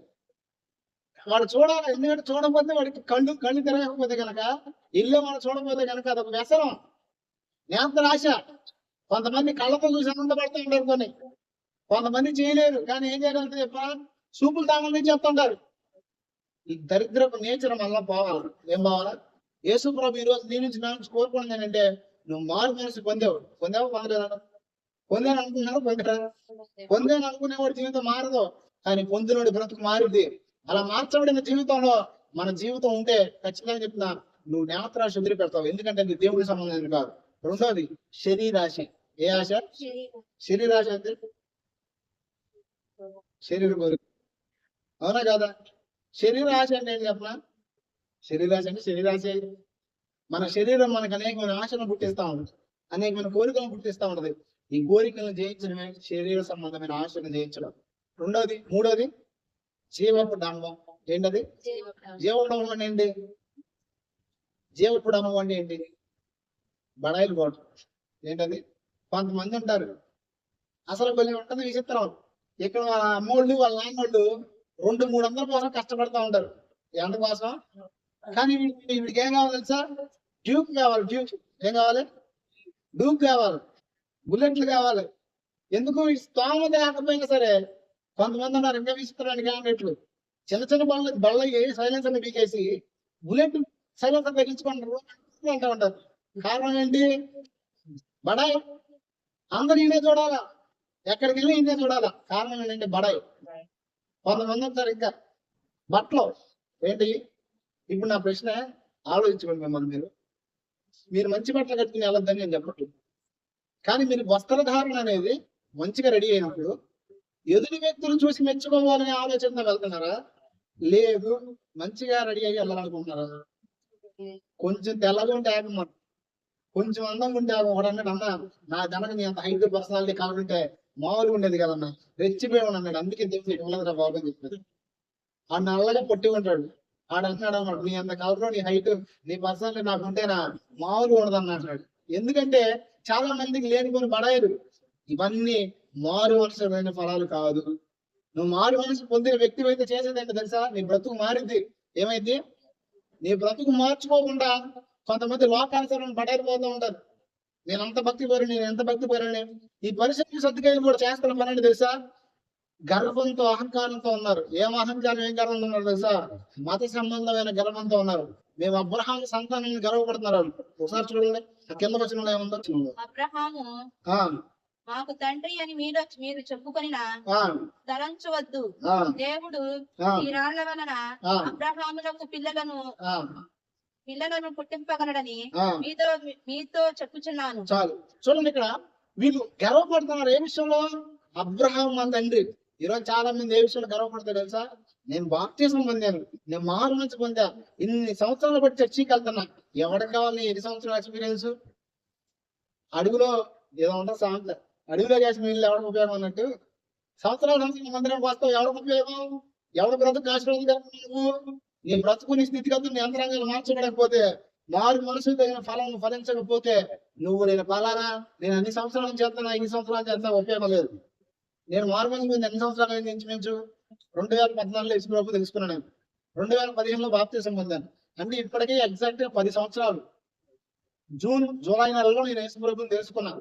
అంటే ఇంచుమించు 10 సంవత్సరాలు. 10 సంవత్సరాల్లో నా 15 సంవత్సరాల వయసు నుంచి నేను వాక్యాన్ని బోధించడం ప్రారంభించాను. అంటే యేసు ప్రభుని తెలుసుకున్న సంవత్సరం నుంచి నేను వాక్యం చెప్తున్నా. మీరు ఎన్నాళ్ళని చర్చకి వస్తారు? ఎన్నాళ్ళ నుంచి మందిరానికి వస్తున్నారు? ఎన్నాళ్ళ నుంచి వాక్యాన్ని వింటున్నారు? సంవత్సరం నుంచి వాక్యాన్ని బోధిస్తుంటే ఎంత నేర్చుకున్నాను నేను సంవత్సరంలో ఏం నేర్చుకుంటే వాక్యాన్ని బోధించగలిగాను? ఎంత దేవుడు నాకు నేర్పిస్తే అనేకులకు ప్రకటించగలిగాను? నా 16వ సంవత్సరంలోని 16-17 సంవత్సరంలో బహిరంగ సభలో వాక్యం చెప్పడానికి వెళ్ళాను నేను. ఓపెన్ మీటింగ్ లో 100 మంది ప్రజల్లో. అంటే 2 సంవత్సరాలకి. అంటే 2 సంవత్సరాల్లో ఎంత నేర్చుకోగలిగాను? ఎలా నేర్చుకోగలిగాను అంటే ఒకటే, నిజమైన మానవుని దేవుడు నాకు అనుగ్రహించాడు, సత్యాన్ని నాకు తెలియజేశాడు కాబట్టి నా జీవితాన్ని సరైన త్రోవలో నడిపించుకోవడం ప్రారంభించా. దేవుడు నా జీవితాన్ని మార్చి అనేకులకు మాదిరికరంగా చేయడం ప్రారంభించాడు. నీ సంవత్సరాల ఎక్స్పీరియన్స్ ఎవరికి ఉపయోగం లేదు. ఇక్కడ వీళ్ళు దేని బట్టి గర్వపడుతున్నారు, దేని బట్టి అహంకారం ఉన్నారు తెలుసా? మతాన్ని బట్టి. దేని బట్టి? నువ్వు కనుక మారు మనసు పొంది క్రియలు లేకపోతే, నేను మారు మనసు పొందాను అనుకుంటే, ఇన్ని సంవత్సరాల నుంచి మందిరానికి వస్తున్నాను అనుకుంటే, అహంకారానికి పోతే నేను చెప్తున్నా, నువ్వు మతంలో ఉన్నావు, మారు మనసులో లేవు. నువ్వు మతంలో ఉన్నావు, మార్గంలో లేవు. మతం జీవితాన్ని మార్చదు, కానీ దేవుని మార్గం మాత్రమే జీవితాన్ని మార్చదు. మరి రోజు నా ప్రశ్న, మారు మనసు ఉంది, ఫలాలు ఉన్నాయా? చెట్టు ఉండి ఫలాలు లేకపోతే దేవుడు ఏం చేశాడు? నరికేస్తాడా? నరికేస్తాడు లేదు, కింద ఉంది విషయం. చెట్టు ఉంది ఒక చోట. ఏ చెట్టు అది? అంజూరం చెట్టు. అంజూరం చెట్టు దగ్గరికి దేవుడు వెళ్ళినప్పుడు అక్కడ ఏం చూశాడు? ఫలాలను చూశాడు. ఫలాలు ఉన్నాయా లేదని చూసినప్పుడు ఫలాలు లేవు, ఆకులు మాత్రం చాలా ఉన్నాయి. అప్పుడు ఏం చేశాడు దాన్ని? నరికి ఎగ్గుకుండా వేసాడా? మాతో ఎక్కడమ్మా నాకు కనపడదు బైబుల్లో. నరకుండా వేసాడా? ఏం చేశాడు చెప్పనా? చెప్పించాడు. ఏం చేశాడు? డైరెక్ట్ గా అక్కడ ఉంది వచనంలో, నువ్వు ఎండిపోతావని దేవుడు చెప్పించగానే మరలా వెళ్ళి తిరిగి వచ్చేసరికి ఏమైందంటే ఆ చెట్టు ఎండిపోయి. ఈ రోజు ఎందుకు మనం శాపగ్రస్తులు అవుతాం తెలుసు? అనేకమైన సార్లు మందిరానికి వస్తూ దేవుడు ఆశీర్వదించే వాడైనప్పటికీ కూడా ఒకటే కారణం, మారు మనసు దగ్గర ఫలాలు ఫలించకపోవడం. ఏం చేయడం? మారు మనసు దగ్గర ఫలాలు ఫలించకపోతే జరిగే విషయం ఏంటంటే చూద్దాం. మత్తయి సువార్తలో అదే 10వ వచనం, గొడ్డలి చెట్ల వేరున ఉంచబడి ఉంది కనుక మంచి ఫలము ఫలింపని ప్రతి చెట్టును నరకమని అగ్నిలో వేయబడును. అంటే ఏ ఫలం పడితే ఆ ఫలం ఫలిస్తే దేవుడు ఊరుకుంటాడా? అహంకారం అనే ఫలం నీలో ఉందేమో, గర్వం అనే ఫలం నీలో ఉందేమో, మతం అనే ఫలం నీలో ఉందేమో, అవన్నీ దేవుడు ఏం చేస్తాడు తెలుసా? ఆ ఫలాన్ని నువ్వు కాసినప్పటికీ కూడా నరికి నిన్ను అగ్నిలో వేస్తాడు. కానీ ఇక్కడ దేవుడు వాక్యం స్పష్టంగా రాస్తుంది, మంచి ఫలము. ఏ ఫలము?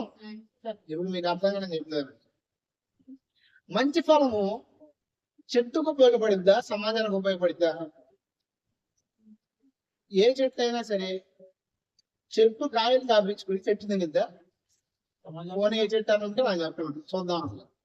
ప్రపంచంలో ఏ చెట్టు అయినా సరే అనేకులకు ఉపయోగకరంగా ఉండేది, కానీ తనకు తాను ఏ చెట్టు ఉపయోగకరంగా ఉండదు. చాలా మంది జీవితంలో స్వార్థ పనులు. ఏ పనులు? నమ్మిన దేవుణ్ణే కానీ కనికరం లేదు మనసులో.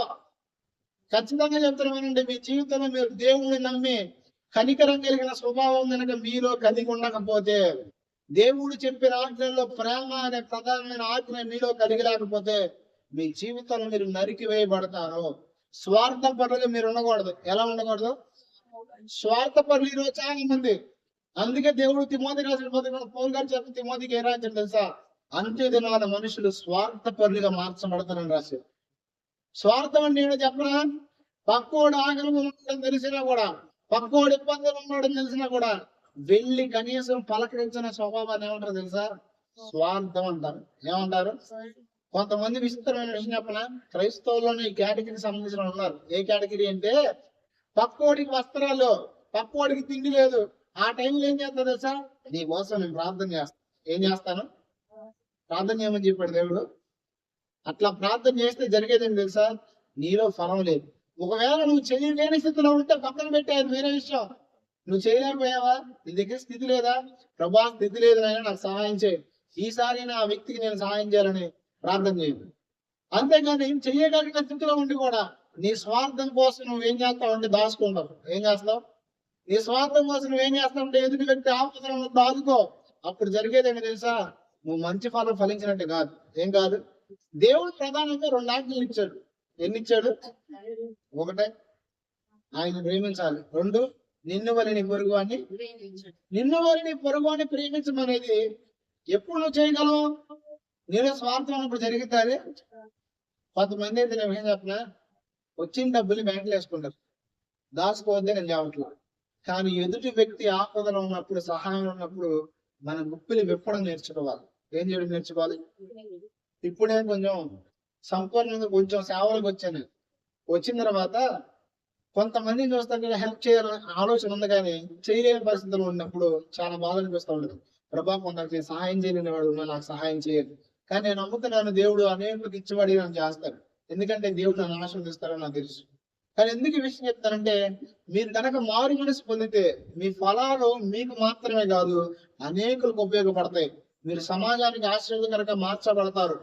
ఖచ్చితంగా యేసు ప్రభు వారు ఇంకా కొన్ని ముందు అధ్యాయాల్లోకి వెళ్తే దీపము వెలిగించిన తర్వాత కొంచెం కింద మంచం కింద పెట్టరు. ఎక్కడ పెడతారు? దీపస్తంభం మీద పెడతారు. దీపస్తంభం మీద పెడితే ఆ దీపస్తంభం మీద పెట్టిన దీపం ప్రకాశించి అనేకులకు వెలుగు చూపించింది. ఈ రోజు ఖచ్చితంగా నువ్వు మారు మనసు పొందితే అనేకులకు సహాయం చేసే వ్యక్తిగా మార్చబడతావు. నువ్వు అనేకులకి వెలుగునిచ్చే వ్యక్తిగా మార్చబడతావు. కొంతమంది మందిరానికి వస్తారు, కానీ చేసే పని ఏంటి తెలుసా? అనేకుల జీవితాలను ఆరిపేసే వారికి ఉన్నారు. ఎలా ఉన్నారు? మందిరానికి వస్తారు, పనికి మంచి సలహాలు ఇవ్వడం మానేరు. నలుగురిలో కూర్చుంటే నోరు అదుపు చేసుకోరు. నలుగురిలో కూర్చుంటే దేవుని గురించి మాటలు రావు. నలుగురిలో కూర్చుంటే వాళ్ళలా వీళ్ళెలా వాళ్ళెట్లా వీళ్ళెట్లా అని మాటలు వస్తాయి. ఎందుకో చెప్పనా? నువ్వు మారు మనసు పొందాను అనుకుంటున్నావు, కానీ నువ్వు మారు మనసు పొంది ఫలించని చెట్టులాగా ఉన్నావు. నువ్వు ఫలించిన చెట్టులాగా ఉండి ఎంత మాత్రం ఉపయోగం లేదు. ఒకసారి చెప్పండి, నేను ఫలించని చెట్టులాగా ఉంటే ఉపయోగం లేదు. నువ్వు ఎక్కడికి వెళ్తావు తెలుసా? ఎంత పెద్ద ఎత్తు ఎదిగినా సరే కొంతమందికి భలే ఉంటది. ఎంత ఆత్మీయతలు ఎదిగానో, నీ ఆత్మీయత ఎవరికి కావాలి? నేను ఒక విషయం చెప్పనా, మీకు ఎన్ని వరాలు దేవుడు ఇచ్చినా కూడా ఫలం లేకపోతే మీరు ఫలం రాదు. ఖచ్చితంగా చెబుతున్నాను నేను విషయం. నేను ప్రవచించే కృపావరాన్ని కలిగి ఉంటే ప్రేమ చూపకపోతే అనేక మందిని చూసే దైవజనులు లేదు. వరాలు కలిగి అహంకారంతో ఉంటారు చాలా మంది. వాళ్ళకి చిన్నదాన్ని బట్టి అలాంటి వాళ్ళు ఏమయ్యారు తెలుసా? ఆఖరికి ఏనికి పనికి రాకుండా మూల కూర్చున్నారు. ఈరోజు ఎంతో మందిని చూసాను నేను అట్లాంటి వాళ్ళు. ఎందుకు ఈ విషయం చెప్తానంటే, నీ జీవితంలో నువ్వు మారు మనసు పొందిన వ్యక్తి అయితే ఫలించాలి. నువ్వు ఏం చేయాలి? నువ్వు చెట్టు అయితే నిజంగా నువ్వు దేవుళ్ళో ఉంటే నువ్వు ఫలిస్తావు. ఫలిస్తే జరిగేది ఏంటంటే నువ్వు అనేకులకు ఆశీర్వాదంగా మార్చబడతావు. ఏమవుతావు? ఆత్మఫలం ఏముంది బైబిల్లో? ప్రేమ. తర్వాత ప్రేమ అనేది ఎదుటి వ్యక్తికి మనం చూపిస్తాం. ఆ ప్రేమ నీలో ఉంటే వచ్చేదేంటి తెలుసా? సంతోషం వస్తుంది. ఎందుకు నీ జీవితాలు సంతోషం లేదు తెలుసా? నువ్వు మారు మనసు పొందావు, కానీ నువ్వు నిజమైన మారు మనసు పొందల, పశ్చాత్తాపం కలిగిలేవు. నీకు ఒక విషయం చెప్పనా? మనిషి జీవితంలో పాప భారం అనేది మనిషిలో ఉంటే ఆ వ్యక్తి సంతోషంగా బ్రతకలేడు. ఏం చేయలేడు? ఒక వ్యక్తి ఎందుకు భయం కలుగుతాడు? ఒక వ్యక్తి ఎందుకు సంపూర్ణంగా సంతోషం ఉండదు? ఎందుకు ఉండదో చెప్పనా? పాప భారం ఆ వ్యక్తిలో ఉంటది కాబట్టి. ఆదాము అవ్వ జీవితంలో ఎంత హ్యాపీగా ఉన్నారు తెలుసా? ఆదాము అవ్వ దేవుడు క్రియేట్ చేసినప్పుడు చాలా సంతోషంగా ఉన్నారు. దేవుడు రాగానే దేవుడి దగ్గర పరిగెత్తుకొని వెళ్ళారు. ఎవరు? అవునా? దేవుని స్మరణ విన్నారు, దేవునితో సహవాసం చేశారు. ఎప్పుడైతే పాపం చేశారో, ఏ దేవుడి దగ్గరకు వారు పరిగెత్తుకుంటూ వెళ్ళారో, అదే దేవుడు రాగానే వాళ్ళు ఏం చేశారంటే దాక్కున్నారు. పాపం వారిని ఏం కలగజేసింది? ఏం కలగజేసింది చెప్పనా? భయాన్ని కలగజేసింది మొదట. తర్వాత ఏం కలగజేసింది తెలుసా? దేవునికి దూరం చేసింది. దేవునికి మానవునికి మంచి దూరాన్ని పెంచింది. ఏంటది? పాపం. ఖచ్చితంగా ఈరోజు చాలా మంది ఎందుకు ప్రార్థన చేయలేదు తెలుసా? ఎందుకు ప్రార్థన నడవదు తెలుసా? ఎందుకు దేవుడు అంటే భయమో తెలుసా? చాలా మందికి పాపం ఉండి లోపల ఏముండి. కానీ దేవుడు ఈ రోజు నేను నుంచి నా నుంచి కోరుకున్నాను ఏంటంటే, నువ్వు గనక పశ్చాత్తాపడితే నీ అతిక్రమాల విషయమే తండ్రి, ఇక నా జీవితాన్ని మార్చుకుంటా, నా స్థితిగతిని మార్చుకుంటా, నా అంతరంగాలు మార్చుకుంటా, నాకు సహాయం చేయ నువ్వు అడగలిగితే దేవుడు చేసేదని తెలుసా? ఒకవేళ నువ్వు నరికి వేయబడిన స్థితిలో ఉన్నా, ఒకవేళ మారు మనసు పొంది ఫలాలు లేని జీవితంలో ఉన్నా, తన ఆత్మను అనుగ్రహించి నీకు తన ఫలాలను దేవుడు అనుగ్రహిస్తాడు. హల్లెలూయా. ఖచ్చితంగా నిజమైన పశ్చాత్తాపం ఒక వ్యక్తి వెళితే జరిగేది ఏంటి అనే విషయాన్ని చెప్తాను. ఇప్పుడు దానికి పశ్చాత్తాపడిపోతే జరిగేది ఏంటో చెప్పాను. అవునా? పశ్చాత్తాపడిపోతే ఏమేం జరుగుతాయి? ఒకటి, నాశనం. ఎక్కడ నాశనం అవుతాం? ఎక్కడ? పైన కాదు, పైన తర్వాతలే, ముందు ఇక్కడే కదా. రెండు, ఫలించకపోతే ఏం జరిగింది? నరికి వేయబడి అగ్నిలో వేయబడతాం, అంటే నరకాగ్ని కలుగుతుంది. రెండు విషయాలు చెప్పాను. ఇప్పుడు ఏం చెప్తానని చెప్పాను? పశ్చాత్తాపడితే, అసలైన మారు మనసు పొందితే మనం ఏం చేస్తాం అనే విషయాన్ని చెప్తాను. యేసు ప్రభువారి ద్వారా మనం చదువుకునే విషయంలో దేవుని రాజ్యం అంటే పరలోక రాజ్యము సమీపించింది కనుక మారు మనసు పొందండి అన్నాడు. పరలోక రాజ్యం సమీపిస్తుంది అని దేవుడు 2000 సంవత్సరాల క్రితం ప్రకటన చేశాడు. పరలోక రాజ్యం అనేది ఎక్కడ ఉంది? ఎక్కడికి సమీపిస్తుంది? ఈ విషయాన్ని ధ్యానం చేద్దాం. అసలు పరలోక రాజ్యం అంటే ఏంటి? పరలోక రాజ్యం అంటే ఏంటంటే చచ్చిపోయిన తర్వాత మనం వెళ్ళేది కాదు. చెప్పండి ఒకసారి. పరలోకం అంటే చచ్చిపోయిన తర్వాత మనం వెళ్ళేది కాదు. అంటే వెళ్ళేది కాదంటే వెళ్ళేది కాదని కాదు నా ఉద్దేశం. పరలోక రాజ్యము మీ మధ్యనే ఉందని యేసు ప్రభు చెప్పాడు. ఎందుకు పరలోక రాజ్యం మన మధ్య ఉందని యేసు ప్రభు చెప్పాడు చెప్పనా?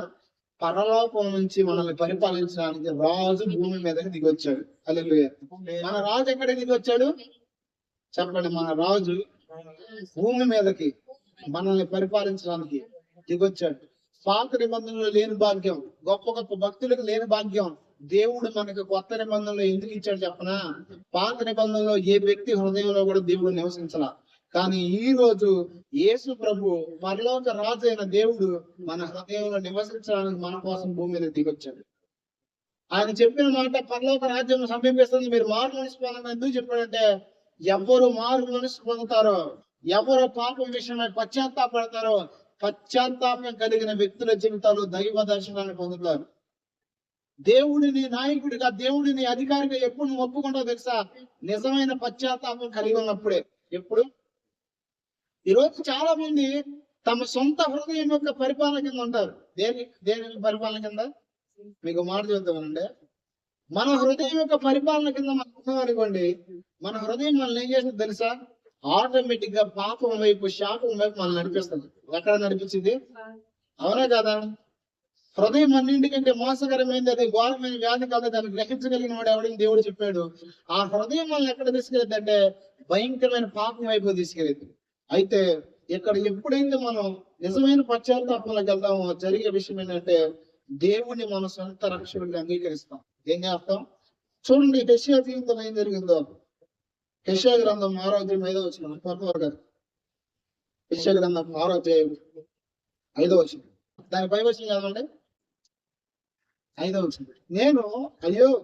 నేను అపవిత్రమైన పెదవులు కలవాడను, అపవిత్రమైన పెదవులు గల జనుల మధ్య నివసించువాడను, నేను నశించుకుని. చూడండి, యెషయా తన యొక్క స్థితిని తాను గ్రహించాడు. దేవుడు యెషయాని ఒక ప్రవక్తగా పిలిచాడు. ఎలా పిలిచాడు? దేవుడు ఎన్నుకోవడానికి లోకం నుంచి ఏర్పాటు చేయబడిన వ్యక్తి యెషయా. అయినప్పటికీ కూడా యెషయా తన యొక్క బలహీనతను, యెషయా తన యొక్క స్థితిని గ్రహించాలి. అప్పటి వరకు కూడా ఎప్పుడైతే యెషయా తన యొక్క స్థితిని గ్రహించాడో, తన పాపాన్ని, తన తప్పుని గ్రహించాడో, జరిగిన విషయం ఏంటంటే అక్కడ తన తప్పుని తాను ఒప్పుకున్నాడు. తర్వాత ఏం తెలుసా? రాజును సైన్యంలో అధిపతికి యెహోవాను నేను కన్నులారా చూచుతాను అనుకుంటాను. దేవుడు యెషయాని దర్శించినప్పుడు యెషయా దేవుని రాజుగా అంగీకరించాడు. ఎలా అంగీకరించాడు? అంతకు ముందు దేవుడు తెలుసా తెలీదా యెషయాకి? కానీ ఎప్పుడు యెషయా జీవితంలో నిజమైన పశ్చాత్తాపం వచ్చిందో ఫస్ట్ జరిగిందని తెలుసా? యెషయా దేవుని రాజుగా అంగీకరించాడు. ఎలా అంగీకరించాడు? ఈ రోజు నిజమైన మారు మనసు పశ్చాత్తాపం మీలో ఉంటే జరిగేదని తెలుసా? దేవుడు మీ హృదయంలో పరిపాలన చేస్తాడు. మీరు ఏం చేస్తాడు? ఈ రోజు నా ప్రశ్న, పాపం, లోపం, శాపం మిమ్మల్ని పరిపాలిస్తుందా? మీ హృదయాన్ని పరిపాలిస్తుందా? దేవుడు నీ హృదయాన్ని పరిపాలిస్తున్నాడా? దేవుడు గనక నీ హృదయాన్ని పరిపాలిస్తే జరిగేది ఏంటంటే ఖచ్చితంగా నువ్వు పాపంలో బ్రతకవు. ఏం చేయవు? యేసు ప్రభు మిమ్మల్ని పాపంలో బ్రతకడానికి భూమి మీద తీసుకొచ్చాడా? పాపంలో బ్రతకడానికి పిలిచాడా? నువ్వు కనుక ఒకవేళ ఇంకా పాపంలో బ్రతుకుతున్న కారణం ఏంటంటే దేవుడికి నీ హృదయాన్ని ఇవ్వాల. మారు మనసు పొందాలనుకుంటున్నావు అంతే, నువ్వు ఇంకా మారు మనసు పొందాలా. యెషయా జీవితంలో అసలైన మారు మనసు యెషయా కలిగినప్పుడు యెషయా గ్రహించింది ఏంటంటే నేను రాజుని చూశాను అన్నాడు. ఏ రాజు? ఈ రాజు 2000 సంవత్సరాల క్రితం మన కొరకు దిగొచ్చాడు. ఎందుకు దిగొచ్చాడు తెలుసా? నీ హృదయాన్ని, నా హృదయాన్ని పరిపాలించడానికి. దేవుడు ఖచ్చితంగా ప్రకటన ఒక మాట మన కోసం రాయించాడు. ఆ మాట ఏంటంటే హృదయం అనే తలుపు ఎదుట నేను తడుతున్నాను, ఎవరు నా స్వరముని మీ తలుపు తీస్తారో దేవుడు ఏం చేస్తాడు తెలుసా? వారితో కూడా వచ్చి భోజనం చేస్తాడు. ఈ రాత్రి దేవుడు నీ హృదయం అనే తలుపు ఎదుట నిలబడి తడుతున్నాడు. ఒకవేళ నీ హృదయం అనే తలుపు మీద దేవుడు తడుతున్నప్పుడు తీస్తే జరిగేది ఏంటంటే దేవుడు నీ హృదయంలోకి వస్తాడు. ఎక్కడికి వస్తాడు? దేవుడు నీ హృదయంలోకి వస్తే ఖాళీగా కూర్చోడు. ఏం చేస్తాడు తెలుసా? నేను నడిపించడం ప్రారంభిస్తాడు. నా ప్రశ్న సూటిగా మిమ్మల్ని మీరు ఈ రోజు పరిశీలన చేసుకోండి. దేవుడు మిమ్మల్ని నడిపిస్తున్నాడా? శరీరాశ, నేత్రాశ, జీవపడము నిన్ను నడిపిస్తుందా? దేని చేత నువ్వు నడిపించబడుతున్నావు? నువ్వు కనుక వీడి చేత నడిపించబడితే నేను చెప్తున్నా, నీ గమ్యం, నువ్వు నడిచే మార్గం నాశనం వైపే, దేవుని ఉగ్రత వైపే. కానీ ఎప్పుడైతే నువ్వు నీ జీవితంలో నిజమైన పశ్చాత్తాపంలోకి వస్తావో దేవుడు నిన్ను పరిపాలిస్తాడు. ఒకసారి అంటారు, నిజమైన పశ్చాత్తాపంలోకి నేను వస్తే దేవుడు నన్ను పరిపాలిస్తాడు. పరలోక రాజ్యం సమీపిస్తుందని దేవుడు ఎందుకు చెప్పాడంటే నేను మిమ్మల్ని ఆలబోతున్నాను కాబట్టి మీరు పశ్చాత్తాపండి అని చెప్తాను. ఆయనకు నేను పరిపాలించడానికి సిద్ధంగా ఉన్నాడు. ఈ రాత్రి నేను ప్రశ్నిస్తున్నాను, నువ్వు మారు మనసు పొంది ఆయన పరిపాలన కిందకి రావడానికి ఇష్టపడుతున్నావా? కొంతమందికి ఇష్టం ఉండదు. కొంతమందికి ఏమి ఇష్టమో చెప్పనా? వారి ఇష్టాన్ని నెరవేర్చుకోవడం ఇష్టం, వారి ఇచ్ఛను నెరవేర్చుకోవడానికి ఇష్టం. ఇది చేయకూడదని తెలిసిన ఏం పర్లేదు నేను ఎందుకంటాను చెప్పనా? ఎందుకంటే ఇష్టం ఉన్న దేవుడి ఆజ్ఞ నెరవేర్చడానికి. నేను ఒక విషయం చెప్పనా, నీ మనసుకు ఇష్టమైంది నువ్వు చేస్తే దానివల్ల దేవుడికి ఎట్లాంటి నష్టం లేదు. దేవుడికి ఆ నష్టం ఉందా? ఇప్పుడు మిమ్మల్ని ప్రశ్న చెప్పండి, మీరు యథార్థంగా బ్రతికితే దేవుడికి ఏమైనా డబ్బులు వస్తాయా? మీరు యథార్థంగా బ్రతికితే దేవుడికి ఏమైనా మేలా? మీరు యథార్థంగా బతకపోతే దేవుడికి ఏమైనా కీడా? మీకు ఒక విషయం చెప్పనా, దేవునికి నువ్వు యథార్థంగా బతికినా బతకకపోయినా లాభం లేదు, నష్టం లేదు. దేవుడు నిన్ను నన్ను ప్రేమిస్తున్నాడు కాబట్టి నీ మేలు కోరి చెబుతున్నాడు మారు మనసు పొందమని, నీ మేలు కోరి చెబుతున్నాడు నీ బ్రతుకు మార్చుకోమని, నీ మేలు కోరి చెప్తున్నాడు ఆయన నీ జీవితం అట్లా ఉండకూడదని. అర్థమైందా? దేవుడికి ఏమి వరగదు, దేవుడికి ఏమి లాస్ ఉండదు. దేవుడికి మీకు విషయం చెప్తానండి, మనం కాకపోతే దేవుడికి 100 మంది ఉండరు. నేను ఈ రోజు ఇక్కడ నిలబడలేదనుకో, నేను దేవుడికి లోబడలేదనుకో, నా స్థానంలో దేవుడు 100 మందిని నిల్చోబెడతాడు. కానీ ఇంకో విషయం చెప్పనా, మనకి దేవుడు తప్ప ఇంకొక ఆప్షన్ లేదు. మనం ఆశలు తెచ్చబడటానికి దేవుడు తప్ప ఇంకో దిక్కు లేదు మనకి. ఎందుకంటే సమస్త దిక్కులు చేసింది ఆయనే. ఎక్కడికి వెళ్ళినా మనం ఆయన దగ్గరికి రావాలి. ఎందుకంటే మన దిక్కు అయినోడు ఆయన, మనం సృష్టించింది ఆయన. మనల్ని దేవుడు సృష్టించి భూమి మీదకి పంపించినప్పుడు మనం ఆయన ఉద్దేశాన్ని జరిగించకపోతే నేను ఖచ్చితంగా చెప్తున్నాను, మనం ఫెయిల్ అయిపోతాం భూమి మీద. ఏమవుతాం? మీరు ఫెయిల్ అవ్వాలా, పాస్ అవ్వాలా? మీరు పాస్ అవ్వాలంటే ఏం చేయాలి చెప్పనా, ఎక్కడైనా మీ క్రియలను విడిచిపెట్టండి. మీరు విడిచిపెడితే దేవుని అధికారం కిందకి రండి. దేవుని అధికారం కిందకు వస్తే జరిగేది ఏంటో తెలుసా, ఆయన మిమ్మల్ని పరిపాలిస్తాడు. యెషయా జీవితంలో ఎప్పుడు నిజమైన పశ్చాత్తాపం కలిగిందో, ఎప్పుడు నిజమైన మారు మనసు కలిగిందో అప్పుడు జరిగిందని తెలుసా? ఇప్పుడు చదవండి. సెరాకు దేవుని సన్నిధిలో నుంచి ఒక అగ్నిని తీసుకొచ్చిందంట. ఏం తీసుకొచ్చింది? ఎప్పుడైతే యెషయా మీదకి అగ్ని దిగొచ్చిందో, ఎప్పుడైతే యెషయా జీవితంలో అగ్ని చేత తాకబడ్డాడో అప్పుడు జరిగిన విషయం ఏంటంటే యెషయా పవిత్రుడిగా మార్చబడ్డాడు. ఈ రోజు నిజమైన పశ్చాత్తాపం మారు మనసు కనుక నీలో కలిగితే జరిగేది ఏంటంటే దేవుడు తన పరిశుద్ధాత్మను మీకు అనుగ్రహిస్తాడు. ఏమనుగ్రహిస్తాడు? పేతురు గారు అపోస్తలుల కార్యాల్లో ఏం చెప్పాడంటే, మీరు మారు మనసు పొందండి, తర్వాత జరిగేది యేసు ప్రభువు నామమున బాప్తిసం పొందండి, అప్పుడు పరిశుద్ధాత్మ వరాన్ని మీకు. ఎందుకు పరిశుద్ధాత్మ అనే వరాన్ని దేవుడు ఇస్తాడు తెలుసా? మీరు మారు మనసు పొందితే, మీరు జీవితాన్ని మార్చుకుంటే, మీరు మార్చుకోవడానికి ఆయన ఇంకా సహాయం చేసి మీకు తన ఆత్మను అనుగ్రహించి మీలో నుండి మిమ్మల్ని పరిపాలిస్తాడు. ఒకసారి చెప్పండి, దేవుడు నాలో నుండి నన్ను పరిపాలిస్తాడు. ఇప్పుడు నా ప్రశ్న, దేవుడు మీలో నుండి మిమ్మల్ని పరిపాలించడానికి ఇష్టమా కాదా? చెప్పండి. ఇప్పుడు దేవుడు మనలో నుండి మనం పరిపాలించాలంటే మనం ఏం చేయాలి? ఏం చేయాలి? ఏం చేయాలంటే సింపుల్, పశ్చాత్తాపం విడిచిపెట్టాలి అని దేవుడు చెప్పి విడిచిపెట్టండి. దేవునికి నచ్చని విషయాలు మీలో ఉన్నాయి, వాటిని సరి చేసుకోండి. అలా మీరు సరి చేసుకోగలిగితే నేను చెప్పనా, ఎవరు వచ్చి మిమ్మల్ని ఆశీర్వదించవసరం లేదు. ఏం చేయవసరం? అసలైన ఆశీర్వాదం అనేది ఎక్కడ ఉందంటే కేవలం వాక్యంలోనే ఉంది. ఎక్కడ ఉంది? మరి వాక్యంలో ఆశీర్వాదం ఉన్నప్పుడు దాన్ని పాటించాలి లేదా? ఖచ్చితంగా చెప్తున్నాను, ఎందరైతే మార్పు మనసు పొంది ఆయన ఆత్మను అనుసరించాలనుకుంటున్నాడో దేవుడు వారి తన ఆత్మను అనుగ్రహించి వారి జీవితాల్లో నూతనమైన మార్పులు ఇస్తాడు. ఒకవేళ మీ జీవితంలో మీరు డ్రైనెస్ కలిగి ఉన్నారా?